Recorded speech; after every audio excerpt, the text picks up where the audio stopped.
Everyone, जैसा कि हम लोगों ने देखा कि क्वेश्चन हम लोग लगातार 2025 का भी सॉल्व किया, 2024 का हम लोग फिर सॉल्व कर रहे हैं। और उसमें हम देख रहे हैं कि क्वेश्चन जो है सिर्फ ज़्यादातर रिवीजन किया हुआ क्वेश्चन, प्रैक्टिस किया हुआ क्वेश्चन ही आपके एग्ज़ाम में आ रहा है। तो इससे यह पता लगता है कि अगर हम ठीक से रिवीजन करें, अच्छे से क्वेश्चन को एनालिसिस करें, तो कोई भी क्वेश्चन गलत होने की संभावना कम रहती है। इसलिए जब भी आप बुक में क्वेश्चन लगाइए या एक्सरसाइज कीजिए तो ऐसा करिए, उसको थोड़ा एनालिसिस। जैसे देखिए पहला क्वेश्चन दिया हुआ है 111, कह रहा what is the fate of piece of DNA carrying only gene of interest which transfer into the alien organic, किसी एलियन ऑर्गेनिक, किसी दूसरे ऑर्गेनिक जो किसी DNA पीस को डाला जा रहा है, उसका क्या इफेक्ट पड़ रहा है पूछ रहा। कह रहा पहला, the piece of DNA would be able to multiply itself independently in the progeny of the cell. अगर ऐसा होता तो हम लोग प्लाज्मिड का यूज ना करते, अगर ये खुद मल्टीप्लाई होता है। आप जानते हो जब जीन ऑफ इंटरेस्ट डाला जाता है तो जाता है आपकी बॉडी में, तो आपकी जो क्रोमोसोम है, जो आपका जीन है, उससे वो कनेक्ट हो जाता है, फिर वो मल्टीप्लाई करता है और फिर वो अगली पीढ़ी में पहुंच जाता है। तो पहला नहीं सही है। कह रहा है कि it may be get integrated into the genome of the recipient. ये बिल्कुल सही है, रिसिपिएंट के जीनोम से ये कनेक्ट हो जाता है। It may multiply and be integrated along with the host DNA, ये भी बिल्कुल सही है। फिर कहते हैं alien piece of DNA is not integral part को भी गलत दिया, यानी बी और सी इसमें बिल्कुल सही है। तो देखिए पहला ऑप्शन ही दिया हुआ है B and C ओनली। तो क्वेश्चन को जब भी पढ़े बेहतरीन तरीके से न समझ कर 2-3 बार पढ़े, खुद आंसर बाहर निकल के आ जाएगा। ठीक है, तो चलिए अगला क्वेश्चन देखिए, क्लास 11 से दिया हुआ है। मैच द फॉलोइंग, ये सब जानते हैं। न्यूक्लियोलस जो होता है वो राइबोसोम की फैक्ट्री बोली जाती है। सेंट्रियोल है ना, कार्टाविल इसका स्ट्रक्चर होता है। ल्यूकोप्लास्ट है, स्टोरिंग ऑफ न्यूट्रिएंट। और गोल्गी बॉडी है, साइट ऑफ फॉर्मेशन ऑफ ग्लाइकोलिड। आप इसमें देख सकते हैं कि इसमें कौन सा सही हो सकता है। देखिए जैसे गोल्गी बॉडी है तो साइट ऑफ ग्लाइकोलिड, यानी डी का वन देखिए, डी का 1 देखा जाए तो ये तो पहला सही है, दूसरा डी का 1 हो गया। और सेंट्रियोल आगे ऑर्गेनाइज कार्टाविल, यानी डी का 1 और सी का 2, तो इसमें डी का सी को पहले दिया हुआ है तो पहले सही होगा। और बाकी बी का 4,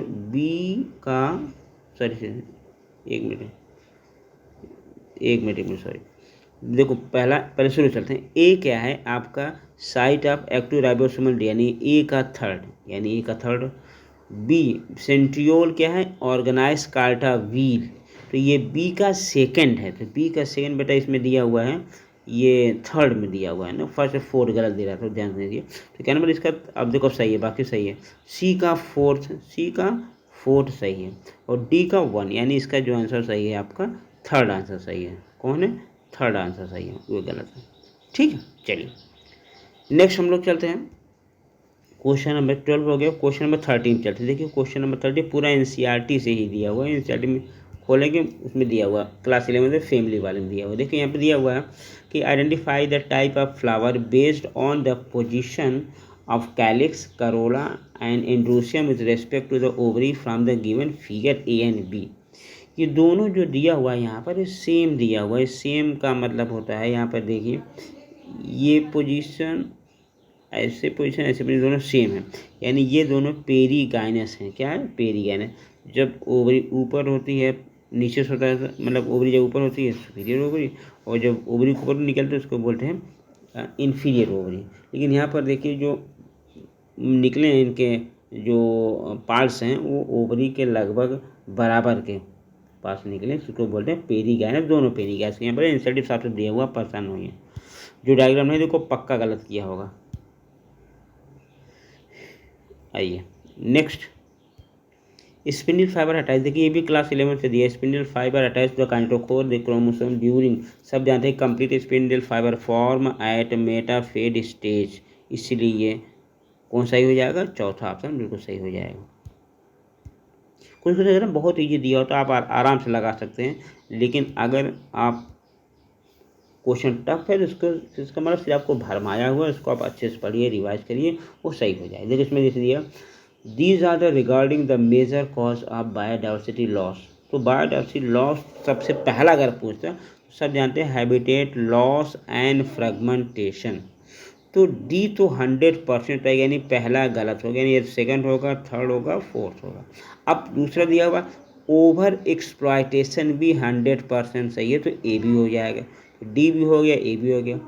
अब हो गया को एक्सटेंशन, ये भी बहुत इंपॉर्टेंट है कि जैसे दो स्पीशीज एक साथ जी रही हैं, अगर एक चला जाएगा तो दूसरा मर जाएगा, यानी ए बी डी। देखिए ए बी डी कहीं दिया वो बिल्कुल ये सेकंड दिया हुआ, तो होने को तो आप और लिख सकते हैं माइग्रेशन भी होता है, लेकिन इसमें दिया ना कोई बात, हमको प्रायोरिटी देना है, तो यहाँ पे ए बी डी हो जाएगा, यानी ओवर एक्सप्लॉयटेशन, को एक्सटेंशन और हैबिटेट लॉस ऑफ फ्रेगमेंट, तो पहला रहता है याद है। चलिए ये हो गया आपका 15। फिर आते हैं हम लोग 16 पर आते हैं।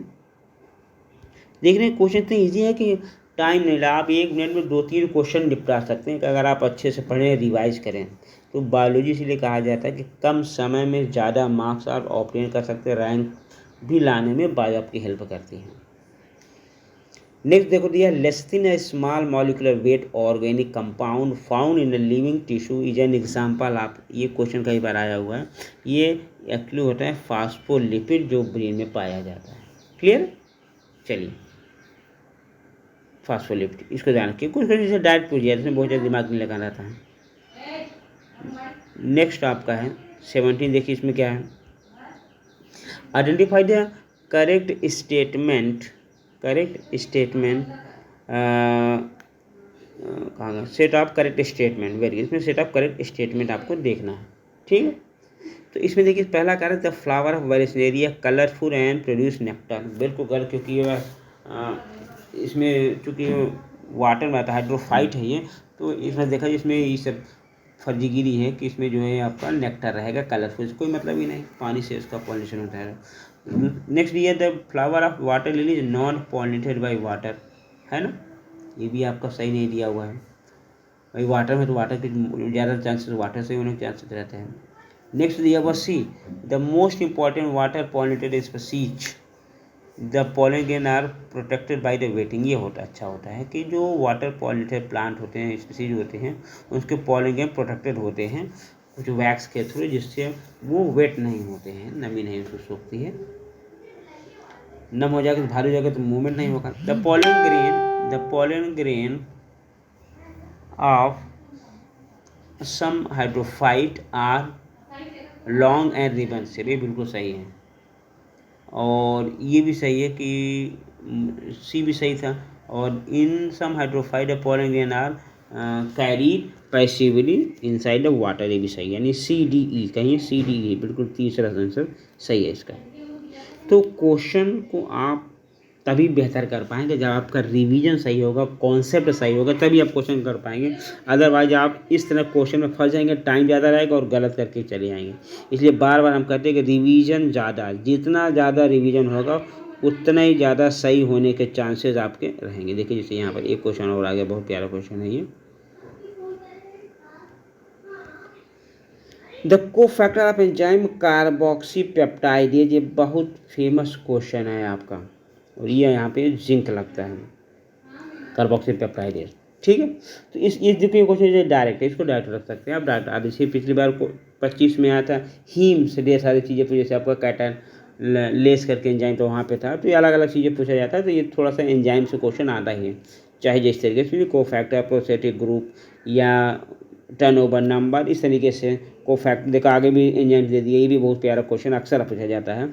Inhibition of succinic dehydrogenase enzyme can be enzyme by malonate in example आप, बहुत पूछा गया है, यही होता है कम्पिटेटिव इनहिबिशन, इसको ध्यान से पढ़िएगा, मैंने फर्स्ट आंसर सही है, ये कई बार क्वेश्चन रिपीटेड क्वेश्चन है, ये कई बार आया हुआ है।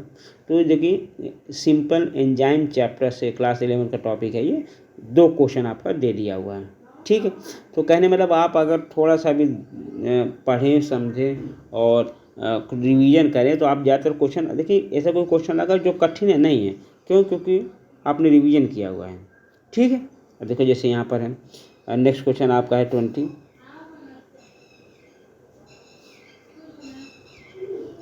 विच are the following is an example of actinomorphic flower, actinomorphic flower.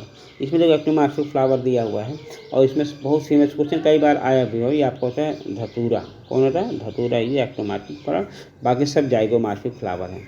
तो आपने देखा कि क्वेश्चन आसान है, सिर्फ करना क्या है, रिवीजन रिवीजन एंड रिवीजन। बार बार कहता हूँ, अगर आपको नीट क्वालिफाई करना है ज़्यादातर आप टाइम किस लिए, रिवीजन। देखिए रिवीजन तब आप करोगे जब आप पहले विजन किए रहोगे, यानी आपका पहले विजन भी बहुत ज़रूरी है।